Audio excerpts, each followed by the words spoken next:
আপনাকেই বলছি, আপনি স্থান পরিবর্তন করুন, আপনার সম্মান বেড়ে যাবে, আপনার দাম বেড়ে যাবে। আপনি স্থান পরিবর্তন করছেন না কেন?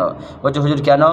শুনুন, যখন কোনো বোলতা, ভেমরুল কিংবা আরও সব মধুমাছি যখন ফলওয়ালার দোকানে বসে থাকে, ফলওয়ালা যখন দেখেছেন তো, ফলওয়ালা যখন ওজন করে, ওজন করার সময় যদি ভেমরুল, মধুমাছি, বোলতা যদি বসে থাকে, তিনি কিছু মনে করেন না, কারণ ও কোনো যায় আসে না, ফল বিক্রি করছেন।